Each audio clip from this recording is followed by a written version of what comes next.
हरे कृष्णा जी के उपाख्यान। और आज बुधवार है और तारीख 8 जुलाई।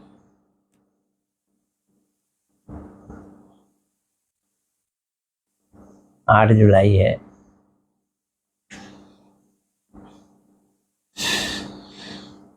तो करें शुरू।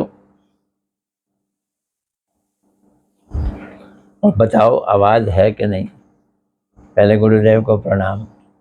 नमो विष्णुपदाय राधिकाय प्रियात्मने श्री श्रीमद् भक्ति वेदांत नारायण गोस्वामी इति नामने श्री कृष्ण लीला कथने सुदक्षम उदारे माधुरे गुणेश युक्तम परमरेण्यं पुरुषं महांतम नारायणं तमाम शिरसा नमामि। Sound is okay? ठीक है। दो जगह से जवाब आ गया। Sound is okay, very good. Prabhupada ji को प्रणाम कर लेते हैं। नमो विष्णुपदाय कृष्णा पृष्ठाय भूतले श्रीमद् भक्ति वेदांत। नमो विष्णुपदाय कृष्णा पृष्ठाय भूतले श्रीमद् भक्ति सिद्धांत सरस्वती इति नामने श्री वर्षवानवी देवी दैताय कृपा बद्ध है कृष्ण संबंध विज्ञान दैने प्रभुवे नमः। माधुर्य उज्ज्वल प्रेमाढय श्री रूपानुग भक्तिदह श्री गौर करुणा शक्ति विग्रहाय नमस्ते।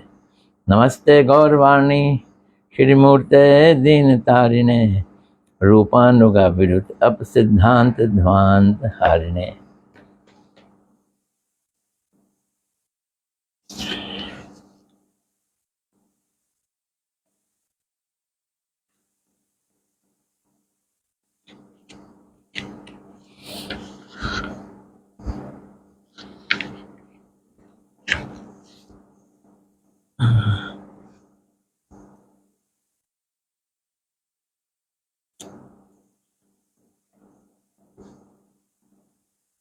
कल हमने आखिरी किया था अंधों की चाल चलना, और उससे पहले किया था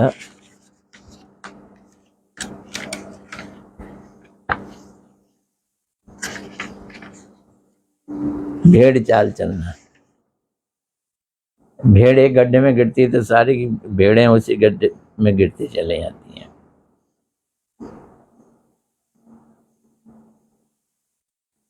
उसको प्रभुपाद जी ने एक शब्द यूज किया था, गड्ढली का प्रवाह।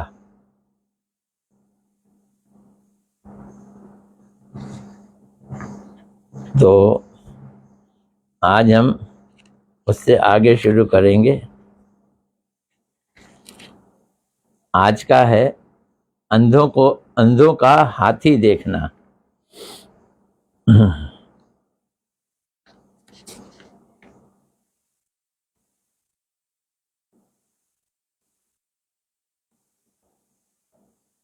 ये 55 है, अंधों का हाथी देखना।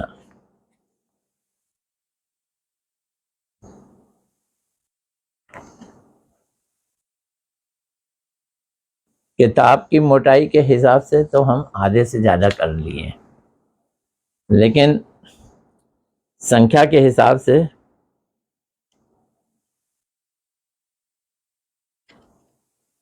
हम अभी बस आधे के पास ही पहुँचे हैं।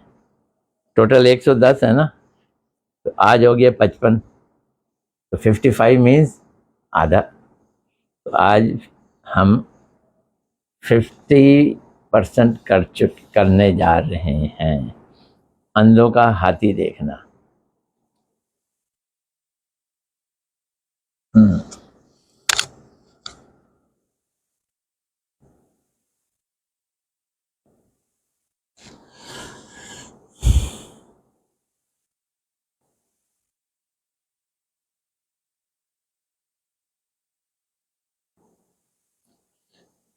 कुछ लोग थे जो जन्मांध थे, जन्म से अंधे थे, उन्होंने बड़े बूढ़ों से सुन रखा था कि हाथी होता है एक जानवर, बड़ा अद्भुत प्राणी है। तो उन जन्मांध व्यक्तियों की इच्छा हुई, एक अंधा नहीं था, कई अंधे थे, कि इस अद्भुत प्राणी का स्पर्श करके उसे अनुभव किया जाए। हाथी को जानना चाहते थे, अंधे होकर जानना चाहते थे। वे लोग छड़ी का सहारा लेकर जहाँ हाथी बंधे थे, हस्तशाला, वहां पहुंचे। महावत से अनुरोध किया। उनकी सहायता से कोई हाथी की पीठ पर चढ़ गया, तो कोई उसकी सूंड पर, किसी ने पूंछ, और कोई हाथी के पैरों को स्पर्श करने लगा और अपना अपना अनुभव बताने लगे। जिसने हाथी की सूंड पकड़ी, स्पर्श किया, उसने कहा हाथी एक विशालकाय सांप है, सांप जैसी आकृति का होता है। ये उसका निर्णय, सांप। और जिसने पैरों का स्पर्श किया, उसने कहा कि हाथी एक पिलर है, खंबा है, हाथी एक खंबे जैसा है।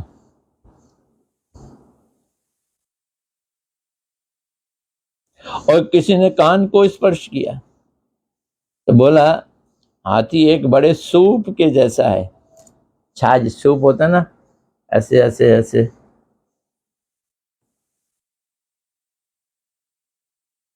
इस भांति हाथी के संबंध में उन अंधों ने अपनी अपनी धारणा बना ली।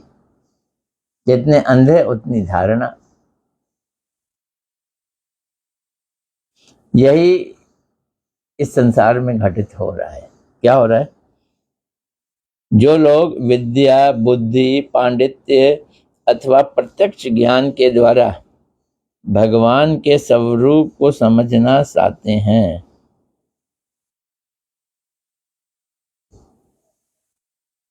उनकी धारणा भी इसी भांति असंपूर्ण होती है और विकृत होती है। कैसे समझना चाहते हैं? जो लोग भगवान को विद्या से, बुद्धि से, पांडित्य से या अपने आंखों देखे, भगवान को हम तब मानेंगे जब हम अपनी आंखों से देखेंगे, प्रत्यक्ष देखेंगे।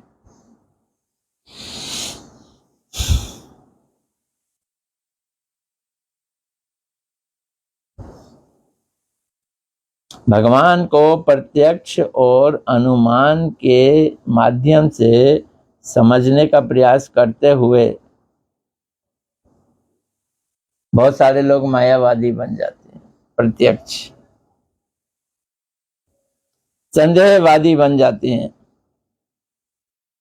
कुछ लोग नास्तिक हो जाते हैं।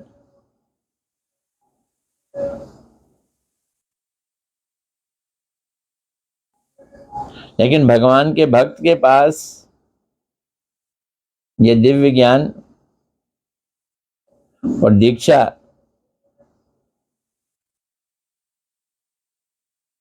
भगवत भक्त के पास से दिव्य ज्ञान और दीक्षा प्राप्त करके जब भगवत दर्शन का सौभाग्य प्राप्त होता है, तभी असली रूप में भगवान दिखाई देते हैं।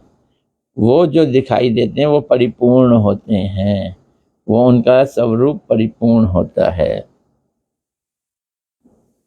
ये देखो, ये सिद्धांत प्रबल है। अंधों का हाथी देखना और आंख वालों का हाथी देखना, ये दो अलग अलग बातें हैं। जो लोग भगवत भक्त नहीं हैं, तो वो क्या है? तत्वांध हैं, तत्व से अंधे हैं। तत्व क्या है उन्हें नहीं मालूम, तत्व अंध हैं। वे लोग भगवान के विषय में जो कुछ भी कहते हैं वे सब कुछ असंपूर्ण है, इनकम्प्लीट। और विकृत है, डिस्टॉर्टेड है, असंपूर्ण है और विकृत है। भगवान का दर्शन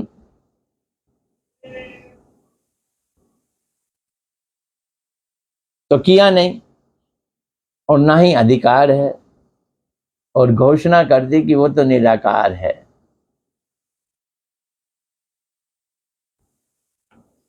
या जड़ जैसा है, कुछ भी कह दिया जी, जो कोई भी कहेंगे वो अनुचित ही होगा। इसलिए तरह तरह के सिद्धांत होते हैं, ये जड़ीय सिद्धांत हैं सब। जिन व्यक्तियों ने भगवत दर्शन किया है, अर्थात जो भगवत भक्त हैं, उन जैसे महाजनों की वाणी का श्रवण करके जब हम लोगों की दिव्य चक्षु का उन्मीलन होता है, तभी हम लोग भगवान को पूर्ण स्वरूप में उपलब्ध कर सकते हैं। उन्मीलन है, थोड़ी सी खुलती है। कौन से चक्षु खुलते हैं? दिव्य चक्षु खुलते हैं। जब हमारे दिव्य चक्षु खुलते हैं, हम लोगों के दिव्य चक्षु का उन्मीलन होता है, तब हम लोग भगवान के पूर्ण स्वरूप को देख सकते हैं।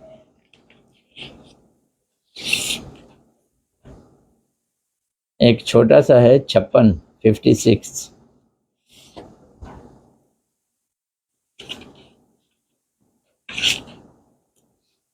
आंगन का दीपक। प्रभुपाद जी आंगन के दीपक की बात बता रहे हैं। क्या बता रहे हैं? दहली दीप न्याय, ये एक सिद्धांत है। नाम क्या है? दिल्ली दीप न्याय और मध्य दीप न्याय, दो सिद्धांत हैं। मैं भी पहली बार सुन रहा हूं। और तीसरा है अंतरदीपिका न्याय।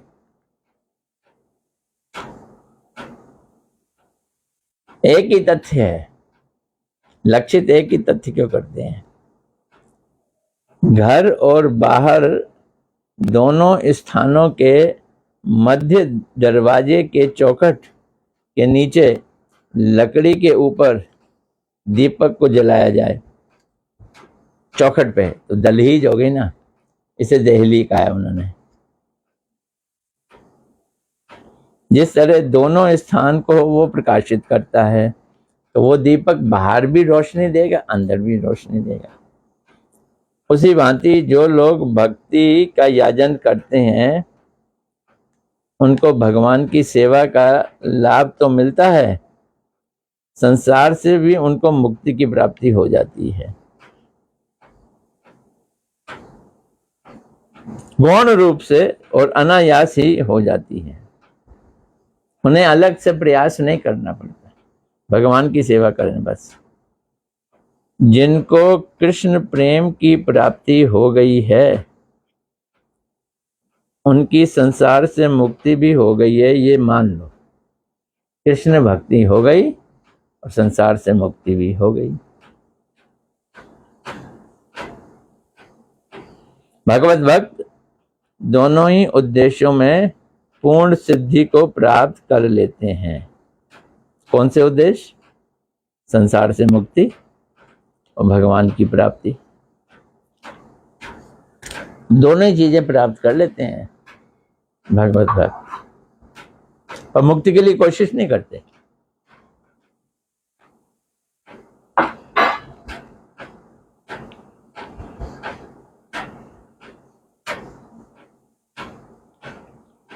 जिस प्रकार भोजन पकाने के लिए आग जलाने से ही गौण रूप से आलोक की प्राप्ति हो जाती है। हम खाना बना रहे हैं, सर्दियों के दिन है, हमने आग जलाई, अब उस आग से खाना बन रहा है, लेकिन और भी कई काम हो रहे हैं। क्या काम हो रहे हैं? रोशनी भी आ रही है। गौण रूप से आलोक की प्राप्ति होती है, रोशनी भी आ जाती है, अंधेरा भाग जाता है और गर्मी भी आ जाती है, ठंड भी चली जाती है। इसी प्रकार भगवत भक्ति करने से, यहाँ बंगाल में ये स्टाइल है, ये इस ढंग से बोलते हैं, भक्ति भगवान भक्ति यजन करने से, यजन मैंने यज्ञ हो जाता है, भगवत भक्ति का यजन करने से। मुख्य काम है भक्ति का याजन, यजन नहीं याजन, याजन करने से ही सर्व सिद्धि तो मिल ही जाती है, भगवान की प्राप्ति हो जाती है। जो लोग विष्णु की आराधना किया करते हैं उन लोगों के दूसरे दूसरे देवता, पितृ, पितामह और पूजनीय व्यक्ति वर्ग की पूजा का सर्वविध पूर्ण फल गौण रूप से मिल जाता है। उनको श्राद्ध करने की जरूरत नहीं है। ये बोल रहे हैं, क्या कह रहे हैं? उन लोगों को दूसरे दूसरे देवताओं की पूजा, ना उनको शिव की पूजा करने की जरूरत है, ना उनको दुर्गा की पूजा करने, ना गणेश की पूजा करने की जरूरत है। उन सब की पूजा का फल उन्हें मिल जाता है सिर्फ विष्णु की पूजा करने से या कृष्ण की पूजा करने से। खुद भगवान गीता में कह रहे हैं, दूसरे दूसरे की देवताओं की पूजा करो, मेरी पूजा ना करो। तो ये पूजा अविधि पूर्वक है। अविधि मतलब जो विधि के अनुसार नहीं है, तो क्या होगा? उसका फल नहीं मिलेगा, कर्ता को उसका फल नहीं मिलेगा। और भगवान की पूजा ये विधि पूर्वक पूजा है, इससे सारे देवी देवताओं की पूजा का फल मिल जाएगा और पितृ, पितामह और पूजनीय व्यक्तियों की पूजा का भी फल मिल जाएगा। अलग से श्राद्ध नहीं करना पड़ता।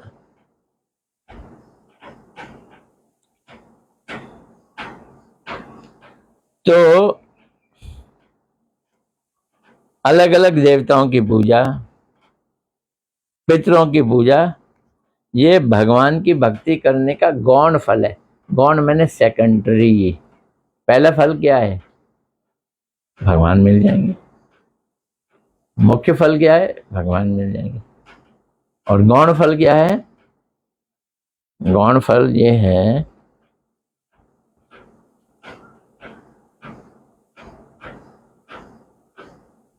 अन्य अन्य देवी देवताओं की पूजा का फल मिल जाएगा। अतः भगवत भक्ति याजन करना प्रत्येक प्राणी का कर्तव्य है। हम हिंदी में बोलते हैं भगवत भक्ति करना, और इन्होंने कहा है याजन करना। याजन करना ये संस्कृत बांग्ला शब्द है।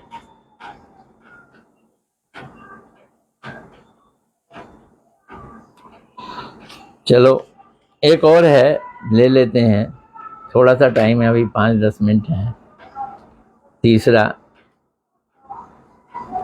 इसका नाम है पत्थर और मिट्टी का टुकड़ा।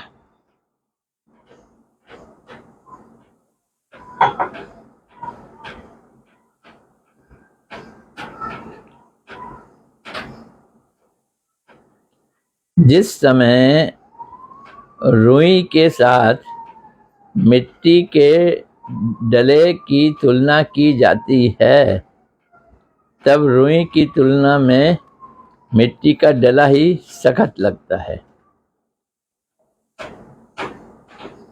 मिट्टी का डला सख्त है, रुई कोमल होती है। परंतु जब पत्थर के साथ मिट्टी के ढेले की तुलना की जाती है, तब मिट्टी का मुलायम है और पत्थर सख्त है। ये तुलनात्मक स्टडी हो जाती है।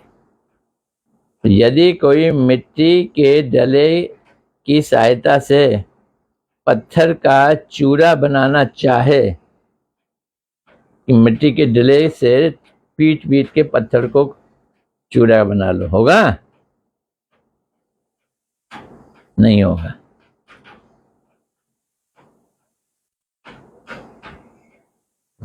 मिट्टी से कूटो पत्थर को, पत्थर नहीं कूटेगा, मिट्टी कूटी आएगी, चूरा किसका बन जाएगा? मिट्टी का चूरा बन जाएगा। इसी भांति जो लोग कुतर्क की सहायता से भगवत भक्ति को ध्वस्त करने का प्रयास करते हैं, कुतर्क हो गया मिट्टी, कुतर्क मैंने मिट्टी,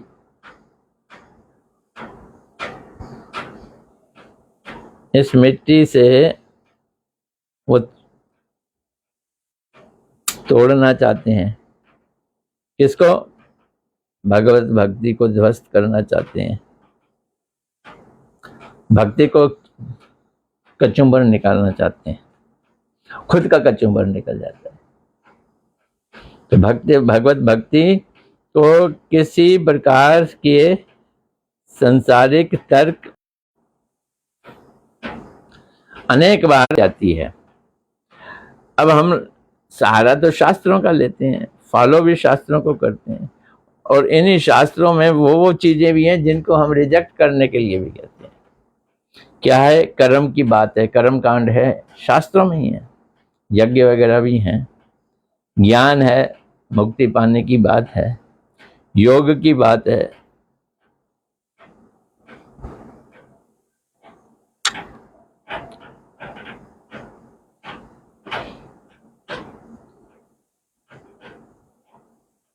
और भी कई मार्ग हैं, उनसे ये कर्म ज्ञान योग अच्छे हैं, इसलिए इनकी तारीफ की गई है, इसलिए इनकी तारीफ की गई है।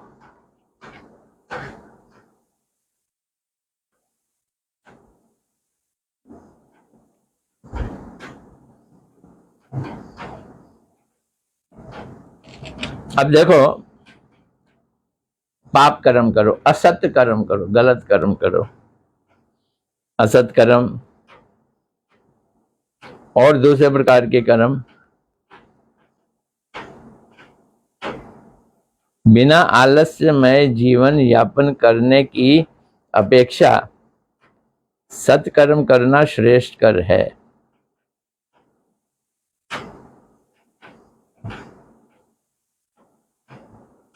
तो क्या कह रहे हैं? असत कर्म या किसी प्रकार के कर्म किए बिना आलस्यमय जीवन व्यतीत करें, तो उससे तो अच्छा सत्कर्म करो ना। तो ये योगा, ज्ञान, यज्ञ, ये सत्कर्म है भाई, ये गलत कर्मों से तो श्रेष्ठ हैं, आलस्य से तो श्रेष्ठ हैं, कुछ ना करने से तो अच्छे हैं।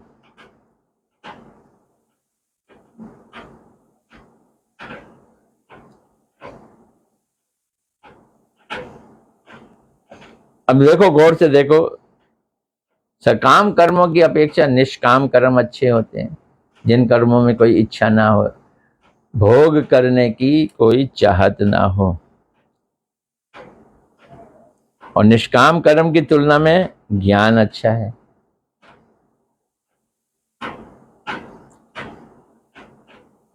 योग आदि भी अच्छे हैं। निष्काम कर्म करो या ज्ञान वैराग्य की बात या योग करो, ये निष्काम कर्म से ज्यादा अच्छे हैं। तो ये क्या है? ये समझ लो कि हम यूं कह रहे हैं, रुई से मिट्टी जो है वो सख्त है। ये तो रुई के साथ तुलना करते हुए मिट्टी के ढेले को सख्त मानने वाली बात हुई। ये सिद्धांत है। हम मिट्टी के ढेले को सख्त मान रहे हैं, किसके मुकाबले में? रुई के मुकाबले में। इसी तरह से ज्ञान, योग और कर्म जो है वो बुरे कर्मों से, आलस्य से तो अच्छे हैं। अब जब बात आई भक्ति की, तो भक्ति तो स्वयं ही भगवान की प्रीति का विधान करती है। अतः वही सर्वश्रेष्ठ है। भक्ति सर्वश्रेष्ठ है, वो ज्ञान से, योग से, कर्म से श्रेष्ठ है। ये पत्थर है, भक्ति पत्थर है।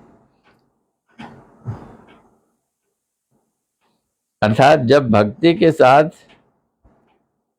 कर्म, ज्ञान, योग आदि की तुलना की जाती है तो उन सब की सर्वश्रेष्ठता नहीं रहती। किनकी? कर्म, ज्ञान, योग की। तब क्या पता चलता है? भक्ति ही सर्वश्रेष्ठ चीज है। तब पता चलता है भक्ति सर्वश्रेष्ठ है। श्री गीता में कर्म, ज्ञान, योग, तपस्या आदि की प्रशंसा दिखती है, गीता में देखी जाती है। भगवान पहले 6 अध्याय में तो कर्म योग ही कह रहे हैं, ज्ञान योग भी कह रहे हैं आखिरी 6 अध्याय में।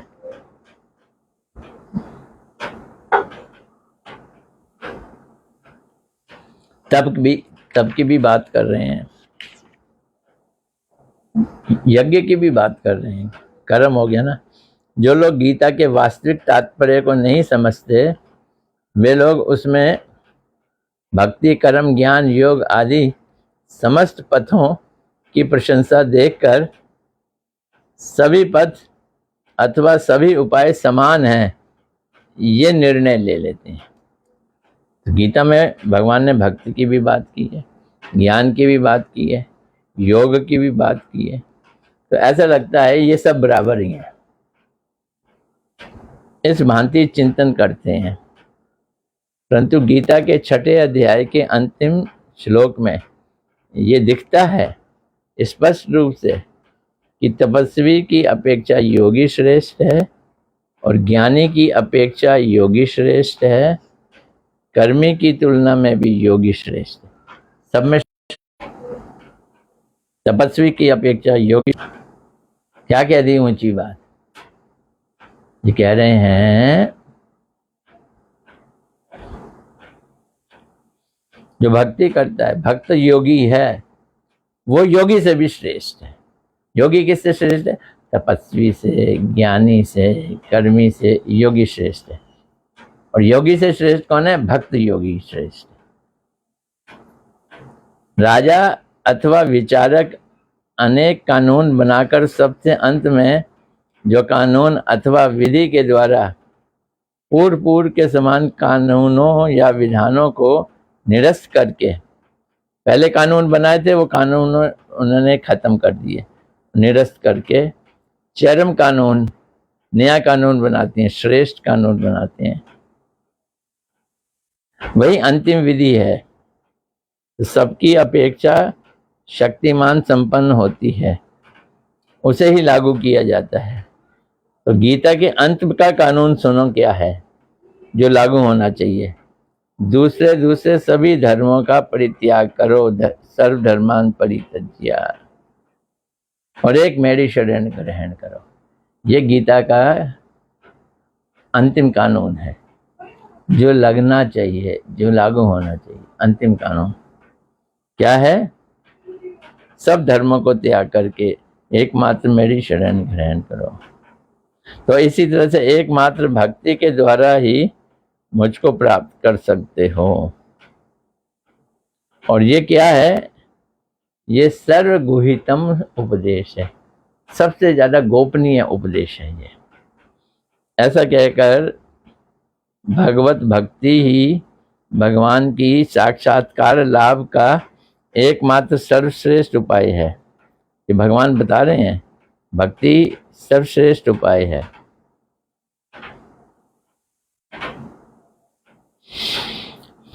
भगवान के साक्षात्कार का लाभ का एकमात्र तथा सर्वश्रेष्ठ उपाय है और उपाय है, इसी को बताया है।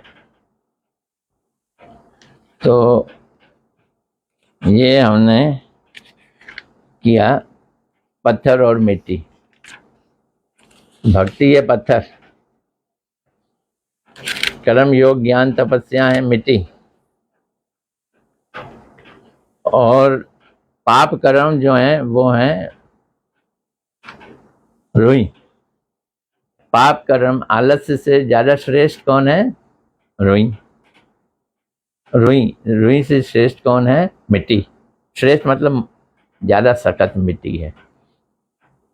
मिट्टी मतलब कर्म, तपस्या, ज्ञान, योग्य। लेकिन इससे भी ज़्यादा सख्त कौन है? पत्थर। वो पत्थर क्या है? वो भगवत भक्ति। ये आज हमने निर्णय लिया। चलो आज यहीं तक। हरे कृष्णा कृष्णा कृष्णा हरे हरे, हरे राम राम राम हरे हरे। कौन कौन आया है? दीपा विश्व जी आ गई। हरे कृष्णा, आज फर्स्ट आ गई दीपा जी, गुड। वीना बल्ला जी भी आ गई। हरे कृष्णा, धन्यवाद। महक वर्मा जी भी आ गई। हरे कृष्णा, धन्यवाद। वीना बल्ला जी भी आ गई, उन्होंने साउंड भी बता दी अच्छी है। महक ने भी साउंड बता दी अच्छी है। दीपा जी ने भी बता दी। आज 3 साउंड मैनेजर आ गए। हरे कृष्णा, धन्यवाद। नीलू भाटिया जी भी आ गई। हरे कृष्णा, धन्यवाद। मालिनी जी भी आ गई। हरे कृष्णा, धन्यवाद। मधु झा, हरे कृष्णा, धन्यवाद। दर्शन खुराना जी भी, हरे कृष्णा, धन्यवाद। रेणु अग्रवाल जी भी आ गई। हरे कृष्णा, धन्यवाद। इंदु आहूजा जी भी आ गई। हरे कृष्णा, धन्यवाद। अंशिता जी भी आ गई। हरे कृष्णा, धन्यवाद। आज इतने ही लोग आए, कल मिलते हैं। हरे कृष्णा, धन्यवाद। चलो, मिट्टी से पत्थर को नहीं कूटेंगे हम, पत्थर से मिट्टी कूटेंगे, ठीक है? हरे कृष्णा।